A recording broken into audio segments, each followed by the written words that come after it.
I know that you are quite involved in a number of women's associations, especially around Web3 and tech in general. Yeah, why don't you tell us a little bit about that?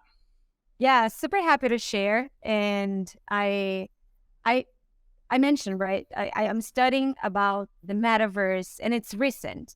And when everything boomed to 1 year ago, I felt the need of learning. Being who I am in the step I am in my career, I felt like, okay, I don't know anything. I need to learn.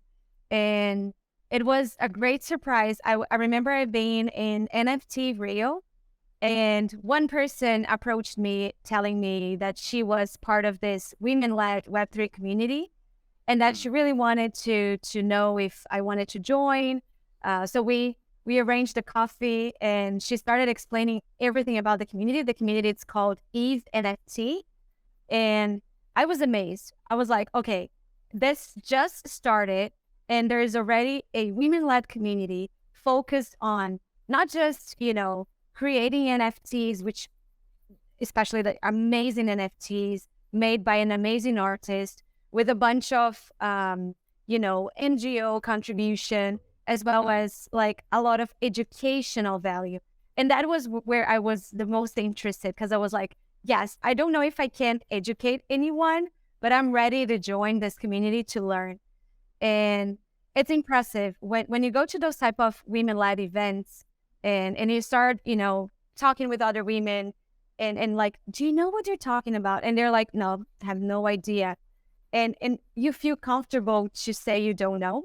Sure. And right, like we sometimes, just because of we're like our gender, we are like the sometimes, especially in tech, we are the few women in the room, and being the few women in the room, it gives us a little less empowerment to raise our hands sometimes to say that we don't know about something, especially when it comes to technologies that are so new and technologies that assemble a little bit like finance. And Of course. women are not very present in finance, and that is transcending to Web3. So how can we change it, right? Well, like we talked about earlier, I personally think it's amazing to say I don't know. It's a superpower. It's it proves to someone that you're honest. You're not trying to bullshit your way through something that you don't know. You're secure and mature enough to just say that that's not an area, and I'll go find out later, or I'll ask someone, or I'll come back to you. It's something that was said to me many years ago in my career dealing with customers, in a sense, because when you consistently try to pretend that everyone knows everything, it's just a bit of a waste of time. And as you mentioned to me, there's a lot of hesitancy or fear from women to try and do that, but I don't think that's fair, and I think they should be able to say I don't know, because in such a space as we're in now, everybody's still learning. Yeah, that's the opportunity I see right now, right? We're sort of in the beginning of the race, and there might be people already on the first kilometer of this race, but there's still time for people to catch up and join those that are the starters. But the point here is also, like, when it comes to women, and because we're talking about it, it's sometimes even beyond that. I remember while back, not saying how many years back, but when I was starting my career, I was leading a lot of developer workshops, a lot of hackathons, as well as a bunch of meetups. And I remember when we were looking at the numbers and saying, like, why is there no women in these meetups?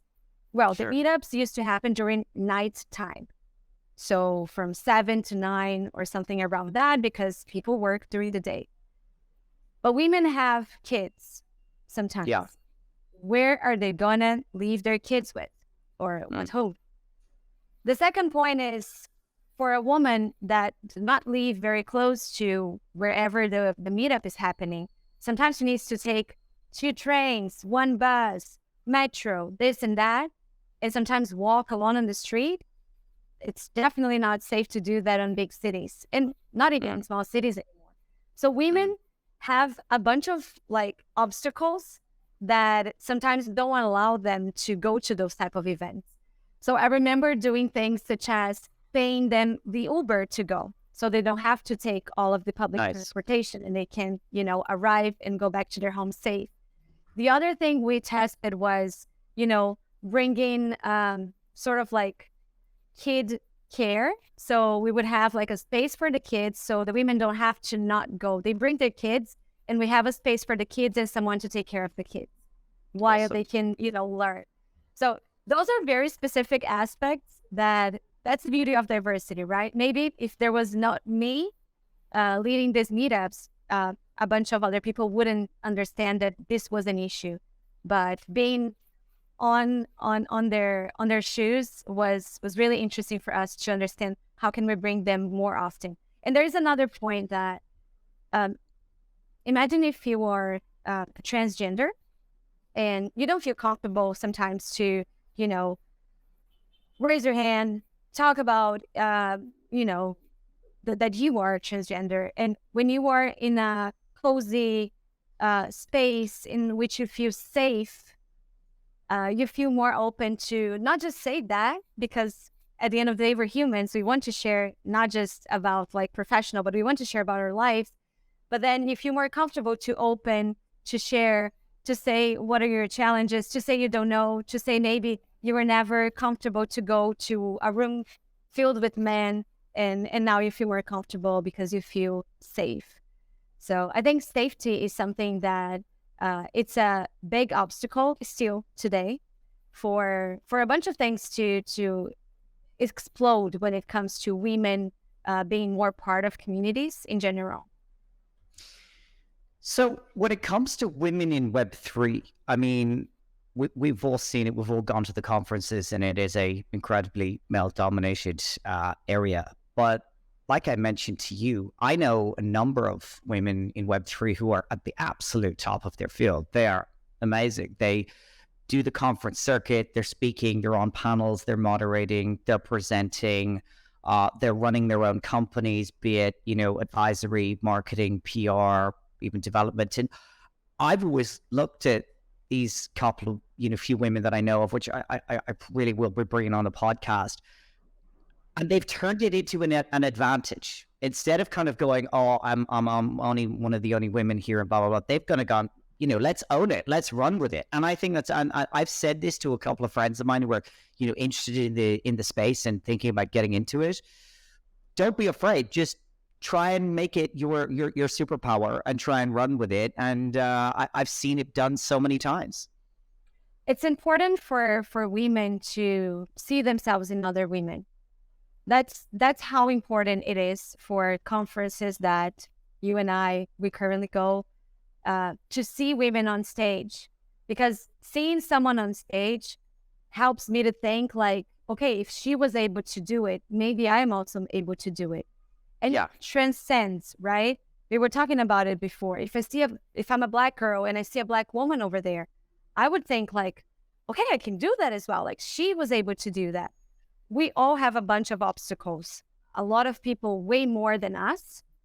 But the point is, if we give people the voice for them to be at their, most and biggest potential, that's when these people feel like, okay, I think I might have a space to sit in this table with all of these other people that might not look like me, that might not have the same background as I had or the obstacles I had.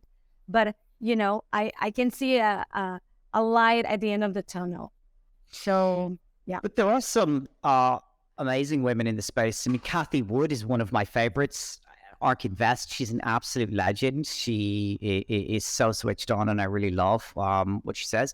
I mean, we had Sheryl Sandberg, running Facebook and Meta for a very, very long time. She is an incredibly smart and empowering woman. So I think that's also, I mean, coming back to what we talked about earlier, I'm currently involved in a project where we are, how do I say, we're making a metaverse conference where you can don a headset, have a very hyper realistic avatar, and be in and participating in a conference in the metaverse, either on the stage as a moderator in a panel, or viewing, and we're going to take this on tour. I think there's a wonderful opportunity to use that to kind of lower these boundaries or restrictions that certain women are maybe a little bit afraid of, and give them a platform to feel more comfortable and show what they know and who they are. Exactly. Those type of new channels, I like to call immersive tech as new channels, since, a computer is a channel, a cell phone is a channel.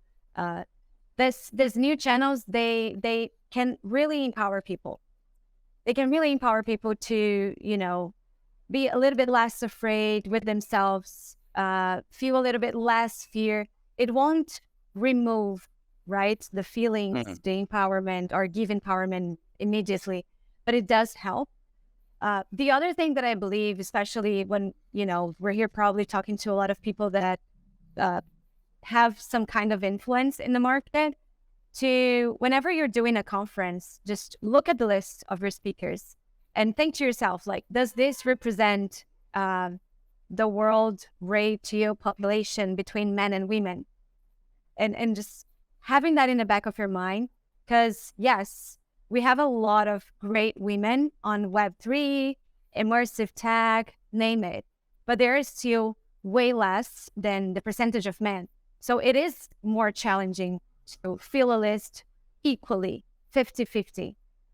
It takes a little bit more time sometimes for you to fill it and make sure that you have a diverse set of speakers, participants, panelists, but it's worth it. It's worth it, and it's part of the movement for each one of us to, feel, not feel, but like be responsible. Like, I like to call it like being an ally to making these conferences more innovative, because whenever you bring diverse perspectives, diverse backgrounds, you bring innovation with it, right? Absolutely.